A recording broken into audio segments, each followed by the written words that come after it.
Solan today के खास programme में आपका स्वागत है। और मैं स्वागत यहाँ पर करना चाहूंगा और सबसे पहले आपको मिलाना चाहूंगा। ये स्पेशली उन यूथ के लिए है जो कुछ अचीव करना चाहते हैं जिंदगी में। और एक जो युवती है वो बद्दी से है, जिसका नाम मुस्कान जिंदल है। उसने अपने सपनों को साकार किया है। जो सपने उन्होंने देखे थे वो पूरे किए हैं, बल्कि अपने नहीं पूरे फैमिली के वो जो सपने हैं वो पूरा करना चाहती हैं। इस वक्त वो हमारे साथ में है, मुस्कान जिंदल। पहले तो मैं उसके बारे में बताना चाहूंगा कि जो मुस्कान जिंदल है, उन्होंने यूपीएससी की जो शिक्षा है, जो उसका एग्जाम है वो क्रैक कर दिया है। और क्रैक करने के बाद में पहले ही अटेम्प्ट में वो सफल रही हैं। और मैं उनका स्वागत करना चाहूंगा। इस वक्त वो हमारे साथ में मौजूद है। आपका मुस्कान जिंदल बहुत बहुत स्वागत है। सभी को नमस्कार। Thank you Solan today channel को मुझे इनवाइट करने के लिए, and thank you everyone for your warm wishes. और सबसे पहले तो मैं आपको मुबारकबाद देना चाहूंगा, क्योंकि सबसे पहले तो यही है कि आपने पहली अटेम्प्ट में इसको यानी कि क्लियर कर लिया है और आप आईएएस अब बनने जा रही है, जिसमें अब काफी प्रोसीजर रहेगा, जिसमें आपको काफी अभी ट्रेनिंग से भी गुजरना पड़ेगा। और सबसे पहले तो आप क्या कहेंगे कि जो ये इंफॉर्मेशन है आपकी क्रैक कर लिया है और आप अचीव कर गई है अपना टारगेट, किसने आपको ये इंफॉर्मेशन दी? ऑनलाइन आज हम लोग को एक्सपेक्टेड था कि आज या कल में रिजल्ट आ सकता है। तो ऑनलाइन जैसे ही मुझे अपडेट मिला कि रिजल्ट रिलीज हो गया है, I checked on UPSC's website and I saw that result is there. तो मैंने वहाँ पर अपना रिजल्ट चेक किया एंड लिस्ट रिलीज होती है यूपीएससी की वेबसाइट पर एक। आई चेक दैट और उसमें मेरा नाम था। तो that's how I got to know that I have cleared the examination. Okay, तो आपको कितना अपने पर भरोसा था कि आप इसको यानी कि क्लियर कर लेंगे? और क्या आपके परिवार को भी उतना ही भरोसा था जितना आपको, या उनसे भी ज्यादा किसी और को भी भरोसा हो सकता है? घर में सबको काफी विश्वास था कि that I will be able to do it, और मुझे भी काफी पॉजिटिव फीलिंग थी। बट हमेशा से मेरा यही रहा था कि पापा ने मुझे यही सिखाया है कि अपना बेस्ट एफर्ट्स करने और रिजल्ट की टेंशन नहीं लेनी है। तो मैंने हमेशा वही दिया कि अपना 100% देना है एंड जो भी रिजल्ट हो उसको एक्सेप्ट करना है। यूपीएससी का एग्जाम, और वो भी पहली अटेम्प्ट में क्लियर करना, बहुत ही ज्यादा टफ है। कितनी ज्यादा आपने मेहनत की है? जो यूथ है यहाँ पर जुड़े हुए हैं वो भी जानना चाहते हैं कि कैसे आप अचीव कर रहे हैं। और मैं अपने दर्शकों से ये भी कहना चाहूंगा कि अगर आप कोई सवाल है जो मुस्कान जिंदल से पूछना चाहते हैं तो वो भी आप पूछ सकते हैं हमारे थ्रू। आप कमेंट्स बॉक्स में अपना कमेंट कर सकते हैं। वो हम जो क्वेश्चन है वो मुस्कान जिंदल से ले पाएंगे। फिलहाल तो आपकी जो शुभकामनाएं हैं वो उन तक हम पहुंचाते रहेंगे। मुस्कान, क्या कहेंगे आप? क्या मैं एक ही चीज कहूंगी कि हमेशा आई believed in maintaining consistency in my preparation. UPSC prepare करना एक बहुत लंबी जर्नी है। 2-3 साल से हम लोग प्रिपेयर करते हैं, उसके बाद जाकर हम अटेम्प्ट देते हैं। तो ऐसे बहुत से दिन आते हैं कि किसी दिन हमारा पढ़ने का नहीं मन कर रहा है या हम मोटिवेटेड नहीं फील कर रहे हैं। तो मेरी स्ट्रैटेजी यही रहती थी कि मैं वीकली टारगेट्स सेट करती थी कि इस वीक में, इस मंथ में मुझे अपना इतना सिलेबस कंप्लीट करना ही है। तो उस हिसाब से ही मैं आगे बढ़ती थी and that has helped me a lot maintaining consistency in my preparation. लेकिन जैसे कि पहली अटेम्प्ट में क्लियर करना, तो आप कितनी देर इसके लिए मेहनत करती थी? क्या बुक्स पढ़ती थी और कितनी देर तक आप पढ़ती थी? ये सब हम जानना चाहेंगे, हमारे दर्शक जानना चाहेंगे। इसकी प्रिपरेशन मैंने कॉलेज के साथ साथ ही शुरू कर दी थी।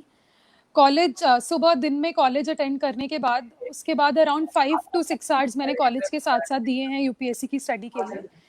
कॉलेज के बाद मेरे पास 1 साल था जिसमें मैंने सेल्फ स्टडी की है फुल टाइम, और अराउंड 10 आवर्स रोज, 8 to 10 आवर्स रोज मैं निकाल लेती थी फॉर दिस यूपीएससी प्रेपरेशन का रहता था मेरी। मैं दिन की शुरुआत हमेशा न्यूज़पेपर के साथ करती थी, न्यूज़पेपर पढ़ती थी, और उसके बाद जैसे जैसे जो भी सब्जेक्ट्स हमें कंप्लीट करने होते थे वैसे पूरा दिन कंप्लीट किया है। लेकिन ये बहुत ज्यादा टफ होता है, जैसे 8 से 10 घंटे और वो भी पढ़ाई करते रहना। आपका यानी कि फेसबुक अकाउंट है, क्या सोशल मीडिया पर आप एक्टिव रहती हैं या नहीं रहती है? क्या ये डिस्ट्रैक्शन आप मानती है? क्या करेंगे आप? अ, मेरा फेसबुक अकाउंट भी है और इंस्टाग्राम पर भी मैं एक्टिव हूँ। मैं सोशल मीडिया को डिस्ट्रैक्शन नहीं मानती हूँ। मैं सोचती हूँ कि हमें बैलेंस करके चलना है लाइफ में। हमारी सोशल लाइफ भी है और हमारी प्रोफेशनल एजुकेशनल लाइफ भी है। अगर हम सिर्फ एक ही चीज़ करते रहेंगे तो हम उसको अच्छे से नहीं कर पाएंगे। तो मैं बिलीव करती हूँ कि दोनों में बैलेंस होना चाहिए और वैसे ही मैं प्रोसीड करती थी। दिन में कुछ टाइम मैं सोशल मीडिया के लिए भी रखती थी, अपने फ्रेंड्स से, फैमिली से इंटरैक्ट करने के लिए, और बाकी पढ़ाई के टाइम पर पढ़ाई, और उसके बीच में कोई डिस्ट्रैक्शन नहीं होना चाहिए फ़ोन से या सोशल मीडिया से। और जो टाइम सोशल मीडिया के लिए मैंने रखा था उसमें सोशल मीडिया का मैं यूज़ करती थी। ओके, तो आपका जो पढ़ाई का टाइम है वो लगभग क्या होता था? दिन में होता था या रात को होता था? अ, मुझे दिन में पढ़ना ज़्यादा पसंद है। तो दिन में सुबह 9 बजे मैं अपनी पढ़ाई शुरू करती थी, तो रात को अराउंड 8 बजे तक ऐसे मेरा दिन पूरा रहता था कि दिन में ही मैं अपना पढ़ाई कंप्लीट करती थी, ताकि मेरे स्लीप आवर्स भी रहें, क्योंकि एक साउंड स्लीप बहुत ज़रूरी होती है अगर हम अच्छे से पढ़ाई करना चाहते हैं तो। बिल्कुल, आप सही कह रहे हैं कि साउंड स्लीप भी बहुत ज़रूरी है, लेकिन उसके साथ में आप सोशल मीडिया पर भी रहती थी, इंस्टाग्राम पे भी रहती थी। ये जो बात है कुछ हज़म नहीं हो रही है, क्योंकि इतना ज़्यादा टाइम जैसे 10 घंटे आप स्टडी पे भी लगा रही है, उसके साथ में इन बातों पे भी है, सोशल मीडिया पर यानी कि सोशल दायरा भी आपका है। साथ में ये भी पता चला आपकी जॉइंट फैमिली भी है और जॉइंट फैमिली में तो समय निकालना और भी ज़्यादा मुश्किल होता है। क्या कहेंगी आप? मैं यही मानती हूँ कि अगर सोशल मीडिया को हम एक्सेस में यूज़ करेंगे तो वो हमारे लिए डिस्ट्रैक्शन है। अगर हम उसको वाइजली यूज़ कर रहे हैं तो सोशल मीडिया से भी हम काफ़ी नॉलेज गेन कर सकते हैं, और टेक्नोलॉजी फ़ोन है हमारे पास तो वो पढ़ाई में भी बहुत हेल्प करती है। और जहाँ तक जॉइंट फैमिली का क्वेश्चन है, तो मेरी फैमिली ने मुझे बहुत सपोर्ट किया है। जब भी मैं पढ़ के आती थी, वापस बैठती थी फैमिली के साथ, तो मुझे ऐसा लगता था कि दिन में जितना भी मेरा पढ़ाई से मैं एग्जॉस्ट होती थी, तो सबके साथ बैठकर हंसी मजाक करके मुझे मोटिवेटेड फील होता था वापस से। तो जैसे आपने बताया कि जॉइंट फैमिली है, आप अपनी फैमिली के बारे में थोड़ा सा बताएंगी? कौन कौन है और क्या करते हैं, और आपको इंस्पिरेशन कहाँ से मिली कि आपने यूपीएससी जो है वो क्रैक करना है?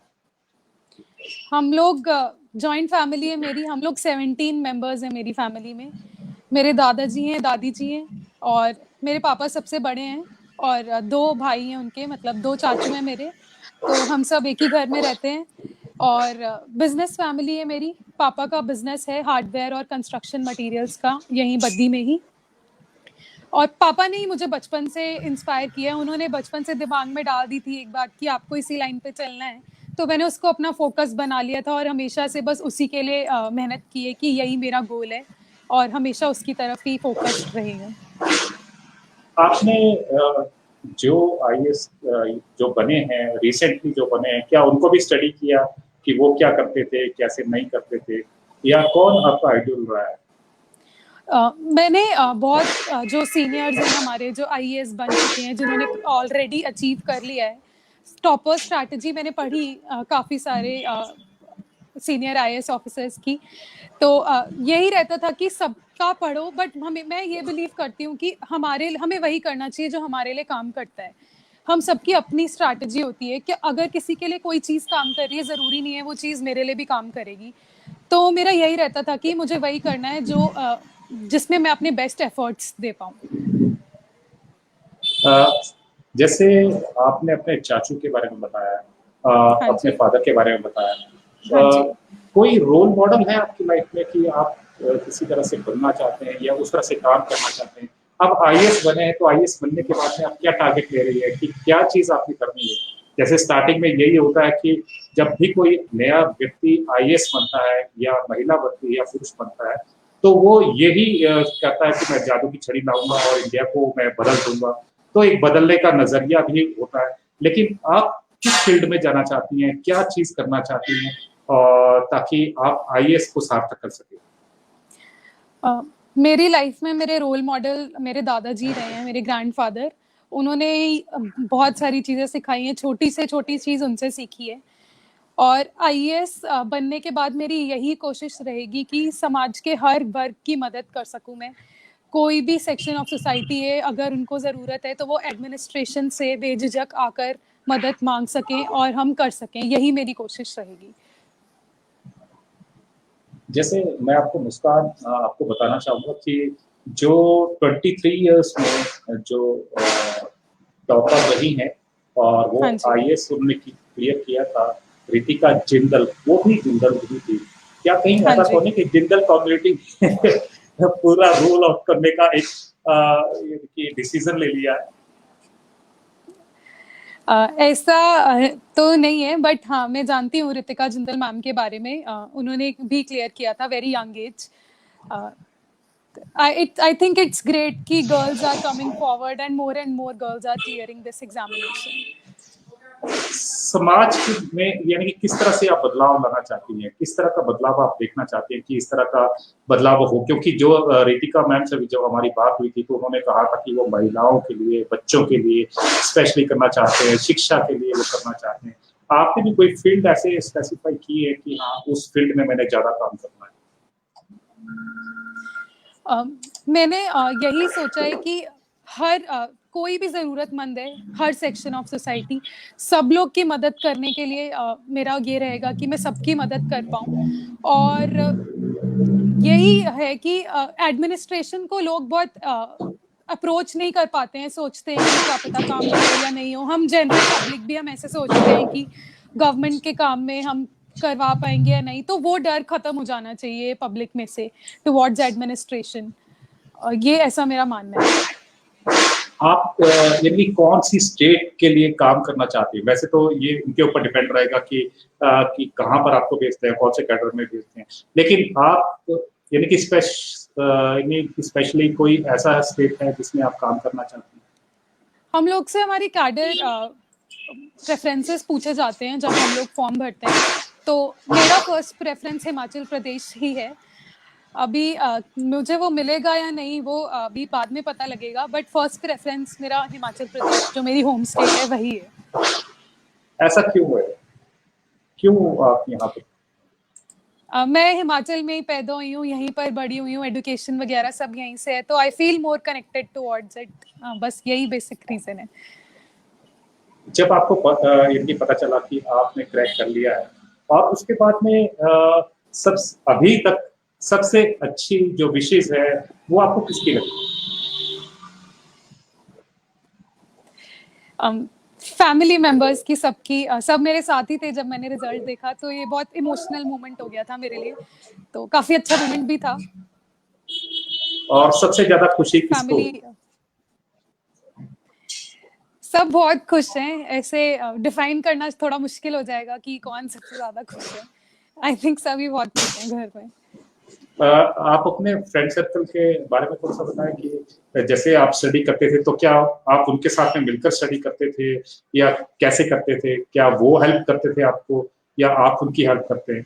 क्या मेरे फ्रेंड्स सब अलग अलग फील्ड में हैं। यूपीएससी की तैयारी बहुत कम फ्रेंड्स कर रहे हैं मेरे, तो तैयारी मैंने अकेले ही की है, मतलब साथ में नहीं, ग्रुप स्टडी नहीं करते थे हम लोग।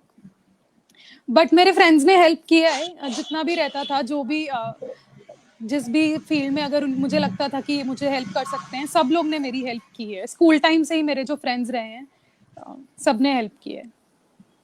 जनरली ये देखा गया है जो आईएएस एचएएस बनते हैं वो विद फर्स्ट यानी फाउंडेशन से ही टॉपर रहे, फर्स्ट सेकंड थर्ड से ही फोर्थ फिफ्थ उनका सिलसिला अभी तक जारी रहता है। आप भी कुछ ऐसे ही स्टूडेंट रही? हाँ, मेरा भी ऐसा ही था। 10th में मेरे 10 CGPA मैंने स्कोर किया था। उसके बाद +2 में मेरे 96% आए थे, एंड कॉलेज में भी मैं रैंक होल्डर थी। यूनिवर्सिटी में मेरे 5th रैंक आया था, पंजाब यूनिवर्सिटी में, बीकॉम ऑनर्स में। तो कह सकते हैं आप कि ऐसा ही रहा है मेरा रिकॉर्ड भी। और साथ में मैं ये भी जानना चाहूंगा कि जैसे आपको टीचर्स भी इसमें काफी हेल्प करते होंगे, जो आपके प्रोफेसर्स हैं वो भी हेल्प करते होंगे। तो जैसे ही उनको आप कौन से टीचर्स को बोलेंगे कि बहुत अच्छा उन्होंने गाइड किया है, जिनकी वजह से आज थोड़ा सा मैं और अच्छा रैंक ले पाई? मैं ये मानती हूँ कि सभी टीचर्स ने मुझे बहुत अच्छा गाइड किया है। किसी एक का मैं पर्टिकुलर नाम शायद नहीं ले पाऊंगी, सबका रोल हम यूनिक रहा है। सबसे मुझे कुछ ना कुछ सीखने को मिला है जो मैं इम्प्लीमेंट कर पाई हूँ अपनी पढ़ाई में और इस जर्नी में। जैसे यहाँ पर जो यूथ है, आप यूथ को क्या कहना चाहेंगे कि अगर वो अचीव करना चाहते हैं तो वो इस गोल को कैसे अचीव कर सकते हैं, या किसी भी गोल को कैसे अचीव कर सकते हैं? यूपीएससी के लिए जो प्रिपेयर कर रहे हैं उनके लिए मैं यही कहूंगी कि ऐसा एक नोशन बन गया है कि यूपीएससी सिर्फ वही लोग क्लियर कर पाते हैं जो बहुत इंटेलिजेंट हैं या जिनका अच्छा ट्रैक रिकॉर्ड रहा है। मैं ये कहूंगी कि ऐसा नहीं है। अगर हम कंसिस्टेंट हैं, अगर हम फोकस करके उस गोल पर कर रहे हैं वर्क, तो हम उसको अचीव कर सकते हैं। और कोई भी गोल है, मैं यही मानती हूँ कि अगर हमारा फोकस एक जगह पे सेट है कि हमें ये करना ही करना है और रिजल्ट की टेंशन लिए बिना हम अपना एफर्ट्स दे रहे हैं, 100% कर रहे हैं, तो हम उसको अचीव कर सकते हैं। पॉजिटिविटी मेंटेन करके रखनी है हमें अपने थॉट्स में। जैसे आपके पेरेंट्स हैं और आपके चाचू हैं, वो जब उनको पता चला कि आपने क्रैक कर लिया है, तो उनका यानी रवैया कैसा था? कितने खुश हुए वो, और उन्होंने आपको क्या कहा? सब बहुत खुश थे। ये थोड़ा इमोशनल मोमेंट था, खुशी के आंसू बोल सकते हैं आप उसे। और सबने कॉन्ग्रेचुलेट किए और सब बहुत ही खुश थे। बहुत अच्छा था, अभी भी सब बहुत खुश हैं। जैसे अगर बात करें कि जो आपके चाचू हैं, वो बड़े समाज सेवी भी हैं और लगातार कोविड टाइम में वो फील्ड में डटे रहते हैं, और उनका भी हमारे चैनल के ऊपर इंटरव्यू हुआ था और ये भी पता चला था कि आपके ही जॉइंट फैमिली के छोटे छोटे बच्चे अपने गुल्लक से पैसे निकाल कर उन्हें दे रहे थे। तो ये कैसा लगता है जब, यानी कि ये सारी जो पॉजिटिविटी है वो भी जब आती है तो वो भी एक सहायता करती है इस तरह की अचीवमेंट? क्या कहेंगे आप? बिल्कुल, बिल्कुल, जो आपने कहा वो एकदम सही है। मेरे छोटे-छोटे भाई-बहन हैं, उन्होंने भी मुझे बहुत मोटिवेट किया है। सबका यही रहता था कि दीदी आप कुछ भी करो हम आपके साथ हैं, एनकरेज किया है सबने मुझे। चाहे छोटे से छोटा बच्चा हो मेरे घर में, सबने मेरे दादाजी ने, सबने बहुत एनकरेज किया है। और ये जॉइंट फैमिली मुझे लगता है इट्स माय स्ट्रेंथ, जिसने मुझे हेल्प किया है। जैसे कोविड टाइम आपका कैसा रहा? कोविड टाइम में आप यानी कि ज़्यादा आप स्टडी में कंसंट्रेट रही, या बाहर का इतना ज़्यादा आपको ख्याल नहीं रहा? क्या कहेंगे पूरे कोविड टाइम को, पीरियड को लेकर आप? कोविड का पीरियड बहुत मुश्किल पीरियड था सबके लिए ही। मैंने अपना फोकस पढ़ाई की तरफ रखा और साथ ही मैंने थोड़ा ज़्यादा टाइम मुझे मिला मेरी फैमिली के साथ स्पेंड करने के लिए। अदरवाइज़ मैं पढ़ाई में बहुत ज़्यादा बिजी रहती थी। तो हम लोग ने इंश्योर किया कि हम सब प्रिकॉशंस ले रहे हैं और जो भी हमारे थॉट्स पॉजिटिव रहें और नेगेटिविटी ना हो, और सब मिलके इससे लड़ें। कभी ऐसा भी हुआ है कि आप स्टडी में इतनी ज़्यादा खो जाती थी, या सोशल जो दायरा होता है उससे भी दूर हो जाती थी, तो घर के लोग भी करते थे कि ये जो मुस्कान है बढ़ती रहती है और सोशल जो दायरा है उसको भी बायकॉट कर रही है, कुछ कभी ऐसा भी हुआ? ऐसा बहुत कम हुआ है, क्योंकि मैंने हमेशा यही कोशिश की है कि मैं दोनों चीज़ों को बैलेंस करके चलूं। अदरवाइज बहुत ज़्यादा हेक्टिक हो जाता है, मोनोटोनस हो जाता है अगर सिर्फ हम पढ़ते ही रहते हैं। तो मेरी हमेशा यही कोशिश रहती थी कि मैं बैलेंस करूं अपनी सोशल लाइफ भी और पढ़ाई को भी। आपने किस तरह की जो बुक्स है उनको कंसल्ट किया है? और जैसे कि और यूथ है वो भी जानना चाहेगा कि किस तरह की जो बुक्स हैं वो आप पढ़ती थी, और कैसी आप कोचिंग क्या लेती थी या नहीं लेती थी, किस तरह की कोचिंग लेनी चाहिए, क्या कहेंगे? बुक्स के लिए मैंने करंट अफेयर्स के लिए मैं न्यूज़पेपर पढ़ती थी, और बाकी मैंने एनसीईआरटीज जो एक बहुत इम्पोर्टेंट पार्ट है इस यूपीएससी प्रिपरेशन का, तो एनसीईआरटी मैंने बहुत अच्छे से प्रिपेयर की थी, और कुछ स्टैंडर्ड बुक्स रहती हैं हर सब्जेक्ट की, वो भी मैंने सब अच्छे से प्रिपेयर की थी। तो यही सब मैंने रेफर किया था एग्जाम के लिए, और कोचिंग में मैंने ऑफलाइन कॉलेज के साथ साथ प्रिपेयर किया था, और ऑनलाइन भी मैंने कुछ शॉर्ट टर्म प्रोग्राम्स ज्वाइन किए थे अलग अलग कोचिंग इंस्टीट्यूट्स में, जिन्होंने मुझे हेल्प किया है। ये तो बात हो गई पढ़ाई की। इसके अलावा इनकी जो मुस्कान है वो क्या करती है, क्या उनके शौक है, क्या इसके अलावा भी कुछ और भी इनकी शौक आप रखती हैं, या गाना गाती हैं या कुछ और करती, क्या कहते हैं? मुझे सिंगिंग का बहुत शौक है, गाना मैं गाती हूँ, गाना सुनना बहुत पसंद है मुझे, पढ़ाई के अलावा। ओह, दैट्स गुड। अभी हम आपकी दो लाइनें भी सुनेंगे, लेकिन आपके अराउंड ये कौन है जो आपके साथ में बैठे हुए हैं? आपकी फैमिली से कोई है आपके साथ? इस वक्त तो मैं अभी अकेले ही हूँ। हम ये चाह रहे थे कि किसी फैमिली मेंबर से भी बात हो पाती, चलो कोई बात नहीं। लेकिन आप ये कि कब से गा रही हैं? मैंने कोई क्लासिकल ट्रेनिंग तो नहीं ली है, बट बचपन से ही मुझे गाने सुनने का और गाने का शौक रहा है। किस तरह के जो गाने? मुझे पुराने गाने काफी पसंद है, 1980s और 70s के सॉन्ग्स मुझे अच्छे लगते हैं। एक एचएएस हैं, वो यहाँ पर एएसपी डॉक्टर शिव कुमार हैं, वो भी हमारे शो पर आए थे, तो उन्होंने भी दो लाइनें जरूर सुनाई थी। और आप अब आईएएस बनने इनकी बढ़ चुकी है, और आपसे भी अगर हम दो लाइनें जरूर सुनेंगे और दर्शक भी जानना चाहेंगे। बिल्कुल।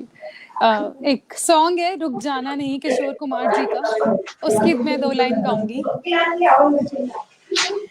रुक जाना नहीं तू कहीं हार के, कांटों पे चल के मिलेंगे साए बाहर के, रुक जाना नहीं तू कहीं हार के, कांटों पे चल के मिलेंगे साए बाहर के, ओ राही ओ राही ओ राही ओ राही। Thank you. बहुत ही ज्यादा बढ़िया।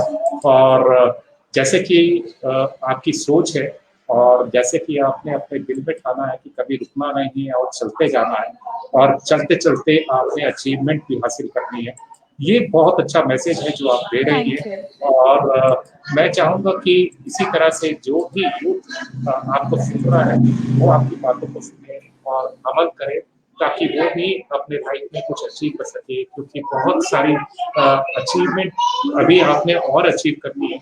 अभी तो शुरुआत है, आपने अभी तो पंख फैलाए हैं, लेकिन अभी उड़ान अभी आपकी बाकी है। तो हमारी यही आपसे कामना रहेगी कि आप जो आप गोल सेट कर रहे हैं वो हमेशा आप इसी तरह अचीव करते रहें, और जो भी यूथ है उसको मोटिवेट करते रहें, जैसे कि आपने अपने गाने के माध्यम से भी किया। और गाने के माध्यम से ये भी आपने बताया कि ना केवल आप किताबों में लगी रही, पढ़ाई करती रही, बल्कि आपने साथ में कोई भी ऐसी फील्ड नहीं है जिसको आपने टच नहीं किया है। अपने सपनों को साकार करने के लिए दूसरे जो अपने शौक है उनको आपने खत्म नहीं किया, मारा नहीं है, दबाया नहीं है, बल्कि उनको भी साथ में फ्लोरिश किया है। ये हम फील कर रहे हैं। और हम यही चाहते हैं कि हर एक यूथ अपने सपनों को भी पूरा करे, अपनी मंजिल को भी अचीव करे, और साथ में वो अपने शौक को भी पूरा करे, तभी वो एक कंप्लीट मैन या वुमेन हो सकती है। तो एक बार हम फिर से आपको पूरा बधाई देंगे सोलन टुडे परिवार की तरफ से कि आप ऐसे अचीव करें, और हम चाहेंगे कि आप हिमाचल कैडर में ही आए और हिमाचल में ही अपनी सर्विसेज दें, और ताकि जो इंटेलिजेंट आईएएस ऑफिसर्स हैं जिनको यहाँ के बारे में पता भी है, नॉलेज का भी, टॉपोग्राफी का भी पता है, वो यहाँ पर आए और जो सुधार की आवश्यकता है वो जरूर सुधारे। हम आपको और आपके परिवार को बहुत बहुत बधाई देते हैं। Thank you so much. जय हिंद, जय भारत, जय हिंद। जय हिंद।